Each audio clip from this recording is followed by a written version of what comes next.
Hi everybody, Mark Michaels here with Performance Horse Central, and we are here with the Badboonarising update from the NCHA Futurity with Brady Davis. Brady, welcome. Hey, thanks for having me. BD2 cutting horses in the house. In the house. Well, thanks for stopping by. So we wanted to recap some of the results so far at the Futurity this year.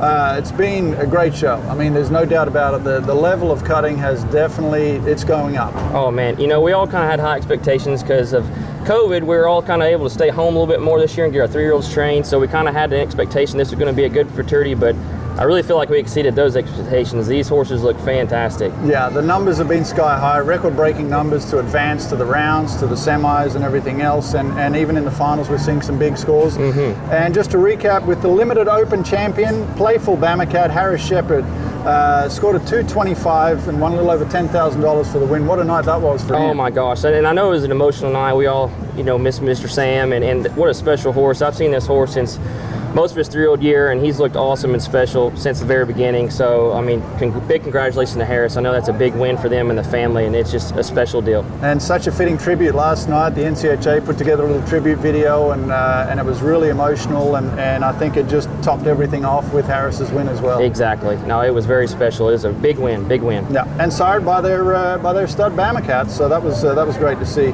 In the NonPro last night, Fiddle and Steel, Brandon Westfall brought the house down. That horse, they scored a 227, winning $74,605, and what a run that was right from the get-go. Oh man, I don't know many horses across the street in the Water Arena in the World Finals that could have held his first cow. I mean, that was incredible what that horse did, and congratulations to Brandon. That was a big-time run, big time. What's that like for you as a rider? I mean, when you cut a cow like that, and you survive and you get through it, and then you're like, okay, I've still got another minute and a half to go. Well, you know, after that kind of cow, you're amped up and you're ready. You know, you're going fast already, so that's where your help steps in. It's like, all right, take a breath, let's go find our next cow and idle back down, because it's easy to stay big and amped up, and then you don't want a big go by on your next cow. So he did a very good job staying composed. And he had some really good help, and they did really well. Yeah, and I think, you know, when they cut that black cow last, it was almost like a victory lap, because that cow was a little softer, and he was able to just kind of, okay, we're just waiting for the buzzer now. It was perfect. I remember watching the run, and I was like, black on top would probably be a good way to finish that. Yeah, no, that's great. Congratulations to that whole family. That's been a team effort for sure.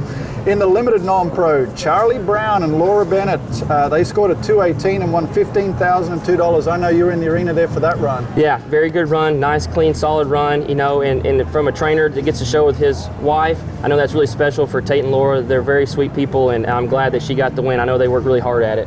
Well, and Tate, he brings some good ones here every year to the Futurity. Very trained up, every time. And their MO is they don't tend to go home with those horses a lot of times. No. And I think that's what Laura's kind of think is like, well, I don't know if I'm going to get to show this one again. Yeah, well, that's the name of the game when you're in this business as trainers, you know, but they did a great job, and she did a very good job showing. Yeah, for sure. And then in the unlimited amateur, the Hawk Falcon and Charles Russell Bouchard last night, they scored a 219 for the win, taking home $28,679. Tell us about that one. You know, and he made the most of a good draw. He had a nice clean run, and you know, these actually the amateur cattle were a little tough, you know, so he made the most of it. They did their job, they did their homework watching cows, and he did a great job showing his horse, and congratulations to Charles Russell Bouchard. Yeah, great job to them. And then in the amateur, Redneck Hillbilly, Michaela Cowan scored a 219 and a half, winning $24,065 for the Cowan Ranch there. She did a great job too, and congratulations to all the amateurs. Y'all had a great payday, and horses look great. You know, I think Nate Gribble's done a great job keeping the Cowan horses dialed in. They've had a great Futurity as well, and Michaela did a great job showing her horse. It was a very good run. Yeah, and you know, an interesting fact, those are 5 champions crowned so far by 5 different sires. We've got Bamacat, Metallicat, Highbrow Cat, Hottish, and Light and Leaner. So it's kind of neat to see that it's kind of getting spread out a little bit. Oh, exactly. You know, a little representation from everybody. That's very good. Yeah.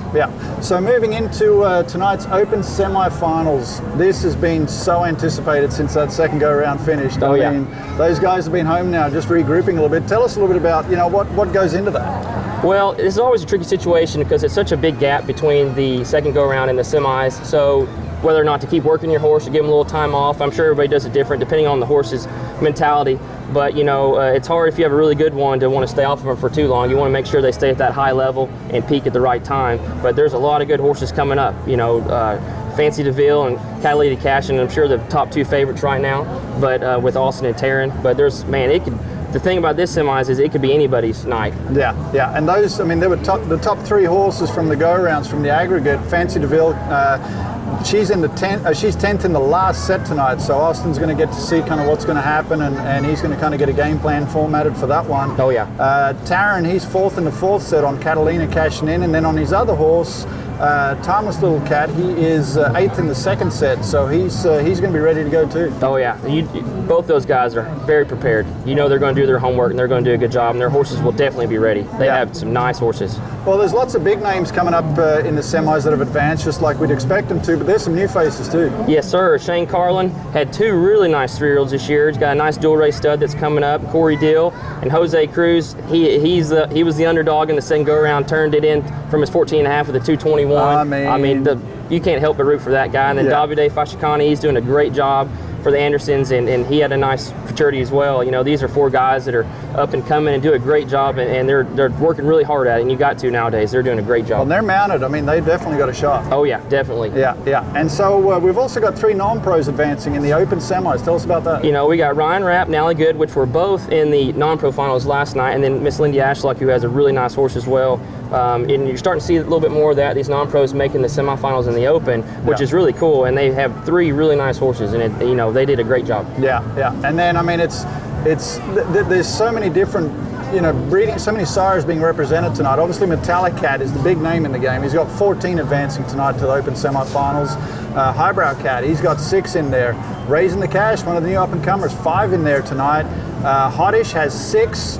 Smooth Talking Style has 5, Once in a Blue Boon has 5, and Metellus Cat has 2. So we're going to see some of the new faces coming out. These horses, these are up in the comers, and I mean, they've been hot at the sales this week too. Oh man, go try and buy you a Smooth Talking Style Raising the Cash. They are selling really high, but it's good. They're representing really well in the Will Rogers right now. They've had a great futurity. Yeah.